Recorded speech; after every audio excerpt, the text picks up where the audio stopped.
Welcome to the Speaking Podcast. You can find all our episodes on speakingpodcast.com. We're also on BitChute and YouTube as Speaking Podcast.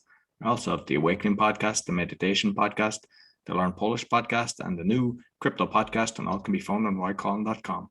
Today, my guest, all the way in Perth, Australia, please welcome Calvin Coyles. Is that the way I pronounce?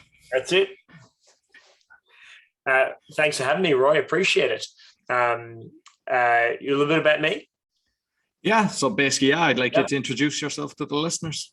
Sure. Well, it's wonderful to be with you and to be welcoming everybody. I'm, as I said, from Perth, originally born in the northeast of England in a place called Sunderland. So we're not too far away from each other back in where you're from in Ireland. And I run a company called WILD Success. We run seminars and training programs all over the world. We've got about 200,000 clients in 83 countries. I've been speaking internationally since I was about 18 years old. I've been speaking professionally since I was 12 and have done just shy of about 700 live events now in 52 countries. So it's been a wild ride. I'm very excited to check in today and talk about public speaking and professional speaking and how we build a business being able to do that. Excellent. So 12. So how did it all start going back? How did you start at 12? How did that happen? Yeah, sure. So there's an organization, a school, if you will, in Australia called John Curtin College of the Arts. And it's an elite drama performance theatre school. And so there was, a couple thousand kids apply every year to be part of their program. And they've got divisions in drama and music theatre and ballet and all of those things. And I was selected in their drama academy. So I was fortunate, one of 30 kids, to be part of that program. And I was trained from 12 to 17 in speaking and acting and performance. And so was doing a lot of work in that space since I was 12. And then from there, I went to university and then got involved in speaking internationally. When I was at university, I had the opportunity to represent Australia internationally around the world, doing different seminars and workshops and presentations, both domestically and globally. And then from there, set up a business in that space. So yeah, it's all sort of just snowballed one on top of the next. Oh, very interesting. Excellent. And I suppose one of the things, going around the world, speaking in different countries, what have you learned, because obviously you can't use the same thing everywhere. So how have you adjusted for the different continents and countries? Yeah, so I'm fortunate in the sense that most of the places that I've been presenting have been predominantly English-speaking backgrounds, right? So even though 52 countries, most of them have been, English as either a first or a secondary language. So that certainly makes it much easier. I haven't had to do a lot of work through translators or interpreters, which has been quite effective because I speak quickly, so it's difficult for people to try and catch up. So that's been good. One of the things that I try to do wherever I am is to try to find local area knowledge. A lot of my presentation is quite organic. I like to sort of read the audience and read the room. So if I can find little key, cornerstone pieces or anecdotes that are going to be relevant for different audiences, it makes a difference. I also find as well, I'm not a big fan of just flying into somewhere and doing a keynote and then leaving. I like to be in the place I'm going to be for a couple of days or ideally a couple of weeks beforehand and sort of get a feel and a vibe for the place as well. I've always found that to be quite effective. So we always try to adjust our presentation, not to where I am, but rather to the audience I'm in front of.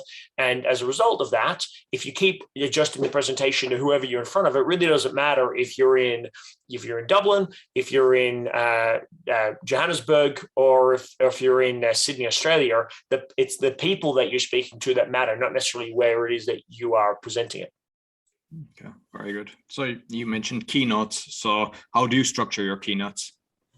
So I don't do a huge amount of keynotes, more of like an anecdote. I do mostly seminars or workshops. So our business model, when I was doing a lot of travel, obviously pre-COVID, was I would do intro evening workshops, so like a 2 to 3 hour intro evening workshop. And then from there, I would sell to intensive programs, being 1, 2, 3 day courses. And then from there, obviously, more extension work. So that's normally how I operate. I go in, I'll do like a 6 till 10 o'clock presentation, normally around a specific topic, whether that be personal development, business strategy, personal growth, something along those lines. And if there are times when I'm invited in to go and do a shorter workshop or a half day, full day presentation for a company, but that's normally the exception. Most of my stuff has been self-organized, where we're organizing, filling a room, doing a presentation, and then making some sort of an offer on the back end is normally what we do.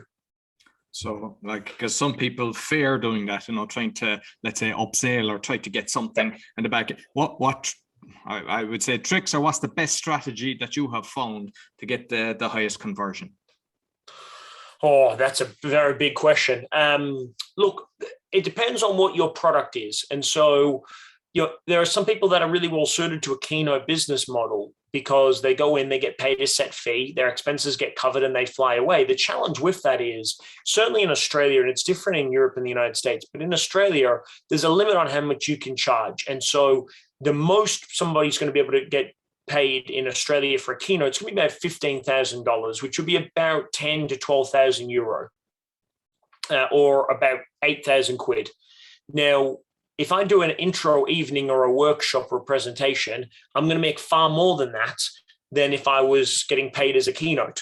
But there's obviously costs involved as well. So I take on board more risk, but I get a higher return.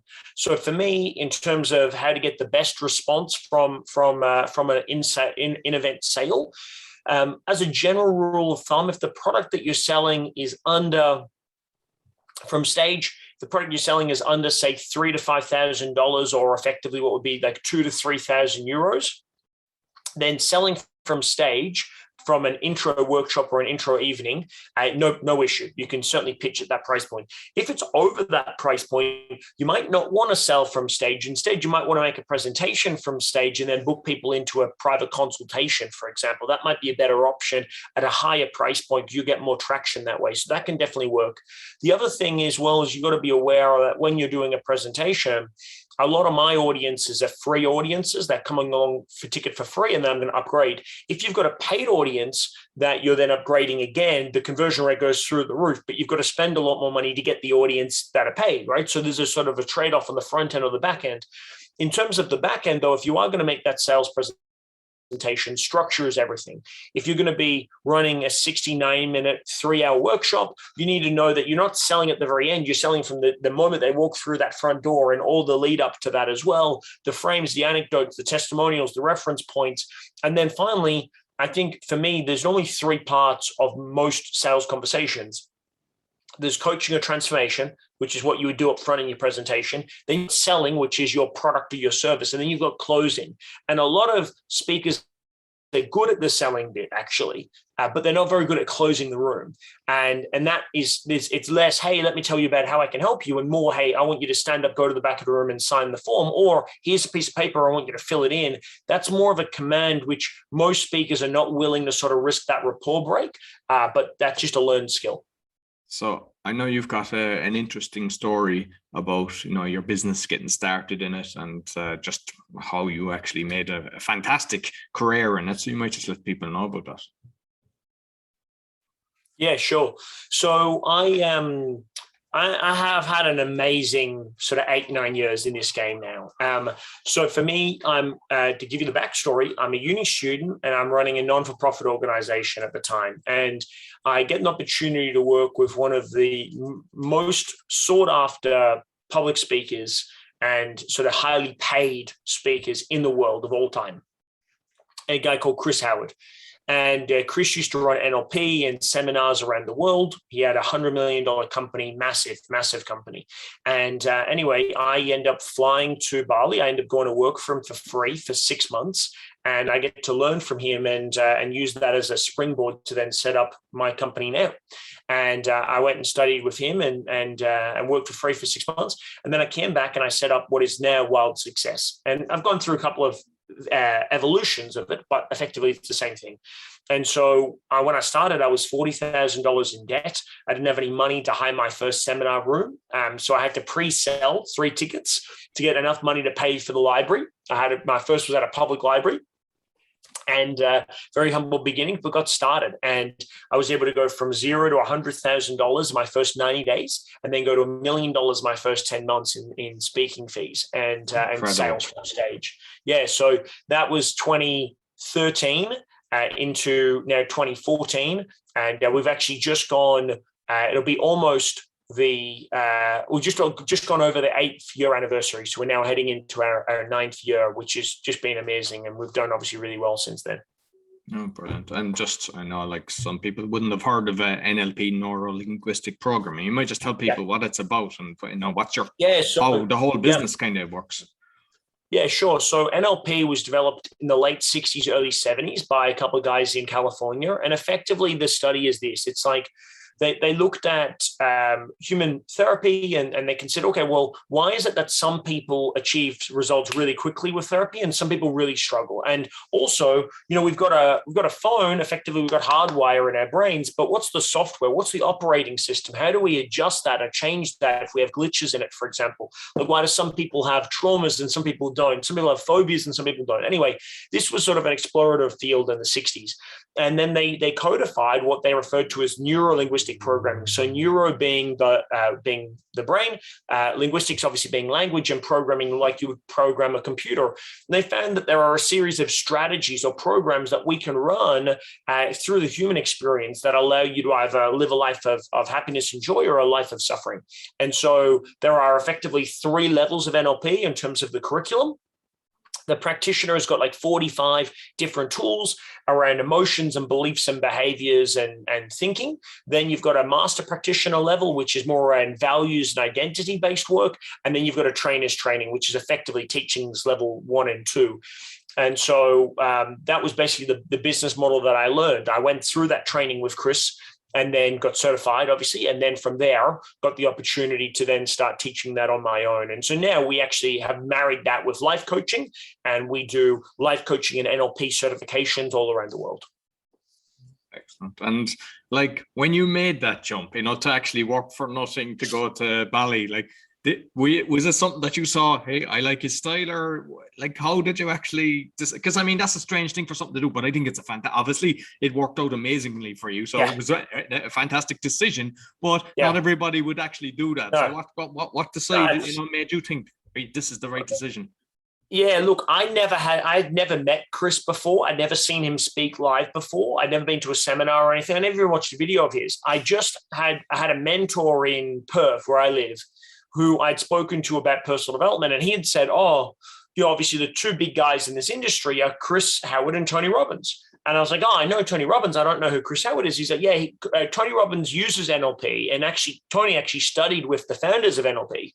But Chris teaches you how to do what Tony does. And I was like, oh, I didn't even know. I knew what NLP was, but I didn't know anything about that. And so I just sort of had his name on good reference. And I ended up registering for a free webinar that he ran, which was around becoming a transformational speaker and a coach. And I watched this webinar, this pre-recorded webinar, and I booked in for a call with his team. And so that's really my only exposure to Chris before I said, hey, let me go and work with you. And basically my pitch was this. He wanted to try and sell me like a $9,000 training pack back in 2012. And I didn't have any money because I'm a uni student. I'm running a nonprofit. But I said, look, I know how to build a team of people. You need help right now because you're rebuilding your business. Let me come and work with you. And my mindset was, hey, I think I'm worth $100,000 a year at that point. So I think I'm worth $100,000. Your program is $9,000. So why don't I do a month for free and sort of like a contra, and I'll come and live with you and work for free? Because I figured, hey, I'll find a way to make some money and, you know, do work for free for a month. And Bali's not an expensive place to live if you have to pay for it all yourself anyway. And so that was the plan. Anyway, he said, if you're going to eventually, with the negotiation, we said, look, if you're going to come over, you have to come for at least 3 months. And I said, okay, I'll come. And so I ended up doing 6 months. I didn't get paid for the other 3 months because we had no money, but it was only meant to be 3 months for free. And then I actually kept going backwards and consulting with him and the team that I built for him over there for another 6 months after that. So I spent 12 months working with him for free, but it was a complete gamble. I figured, you know what? What's the worst that happens? The worst that happens, I get over there. This guy's got no idea what he's doing. Everything goes to shit. And I just get back on a plane. I come home, right? Like it's only a 4-hour journey from Perth to Bali. So it was very convenient from a time perspective. But obviously it was a big risk because I was going to meet somebody. But I figured, you know what? I'm either going to sink or I'm going to swim. But I tend to swim. And I knew I had some stuff I could offer and add value to his business. And I figured, you know, I lose nothing by having a go. And I could potentially gain everything if it all worked out. And it happened to all work out. Love it. So Yeah. in this kind of crazy times with this, I call it pandemic, how has that affected you? Because you probably had to do a lot of online. What did you learn from that? Yeah, crazy. So, Roy, we had obviously our business pre-COVID was live events all around the world. So COVID in March, I've just come back from the US. I've just come back from New Zealand doing events, and I'm about to take off on our biggest ever international tour. And then Australia shuts the borders. We can't leave, not just the country, we can't leave the state. So I lose $1.5 million in a week because of COVID. And I'm like, shit. And not just did we lose $1.5 million, but now all of the money that we made for all of our business was from me being on stage doing events. So now we can't do events. I can't make money. I can't deliver the product that people have purchased. I can't get any more money. Everything's fucked. Sorry to swear for the podcast, but we're in the shit. And so I speak to our accounts team, and I speak to Sharon, my financial manager, and I said, hey, how long have we got left before we run out of money? And she says, we've got 6 weeks where we can pay the staff for another 6 weeks. Even though we lost all this money, we can pay everybody for 6 weeks. That's it. I go, okay, well, we've got 6 weeks to figure it out. And so we decided to move everything online. We didn't know how we were going to do that, but we figured it out. We built a film studio and broadcast setup in our living room. And then, with a team that's working virtually, we just went to work of being of value. And we created a series of new programs. Those ones that we're running today are unbelievable. And we were able to double our business, not from losing everything, but from the peak of the other business. We doubled from there and did it in a whole different way without ever having to leave the state. So now we got clients all over the world. We're more in demand than ever. We're bigger than ever. We're more profitable. Everything's just got better. It's been unbelievable. So I'm actually very lucky that it happened, because we would never have made the changes that we had to make otherwise. But what do they say? Necessity is the mother of invention, right? So that was certainly the case for us. And I think it was a decent thing for you to do, because I mean, if you saw the bank, what's there, most people just say good luck to all the people that are there, but you kind of, how can we keep this going? So I think the team around you now will have so much respect. They probably have a lot for you anyway, but for doing something like that, that you don't just cut the ties, which a lot of people do. Yes, absolutely. Yeah, it's not in my nature to sort of wave a white flag of defeat. So we thought, you know what, we're either going to go out in a blaze of glory, or we're going to turn it around, and we just happen to turn it around. Brilliant. Yeah. I know you've been featured in. I used to subscribe to all these magazines, but since I'm doing so many podcasts now, I just stopped because I don't get time to look at them. But like, you've been in Forbes, you've been in Inc., you've been in Entrepreneur magazine. Some people they aspire to get into these things. How did that happen? Yeah, great question. It's been sort of mixed and varied over the years. And so we just recently were featured with Tony in Forbes, and I was with Deepak Chopra in I was with Deepak Chopra in Business Insider, Entrepreneur magazine, and then Jeff Bezos actually as well. I was featured recently with Jeff Bezos in Disrupt magazine. We've got an amazing PR team that sort of seeks out really great opportunities for us and these articles. And one of them was around how we made our first $1 million. That was quite exciting to contribute towards as well. They wanted a series of different people that had made obviously over $1 million, and sort of could profile that for them as well. The Tony Robbins one was really interesting because it was obviously around transforming your mindset and looking at how do you shift and change your mindset and your emotions as well. So we were obviously asked to contribute to that because of the work that we do in that space as well. So one is obviously having some stuff to share. That obviously is a good part, but assuming you got that, it's also part of just having a great PR team as well that can reach out and connect as well. We work very closely with the Unstoppable branding agencies, Rhonda and Brian there, and they're world class. So I can't recommend them highly enough. Oh, brilliant. And like, when you started off, were you with sole trader, you were doing everything and then you built the team, or did you need people? Like, because some people, they get to a certain level in business that they need to bring in people, and they're kind of looking at the balance sheet going, oh, I can barely survive. And even though, so like, how did that happen with you? What was your thought process and kind of, Yeah, absolutely. Business is no doubt a team sport, but you got to supplement the cash flow in the beginning by just doing it all yourself. So my first event, it was just me. I showed up about 3 hours early. I set the chairs. I put out the tea and coffee and biscuits. I got changed. I came back out. I ran the show. When everyone left, I got changed. I unpacked everything. That was how we started. I was fortunate in the fact that my first partner at that time in not in business but in life would help out when she could. And I remember my first 2-day event, my first workshop, I think I had my 14-year-old cousin at the back of the room playing Apple Music. It wasn't Spotify back then. It was playing Apple Music on the playlist and stuff like that. So I was fortunate to have a couple of friends and a couple of family members that could sort of come and volunteer, because I couldn't pay anybody. But if I needed help with setting up the events or registration tables and that sort of stuff, they could come in and help for a little bit. So I was very fortunate in that regard to have a bit of family and friend support.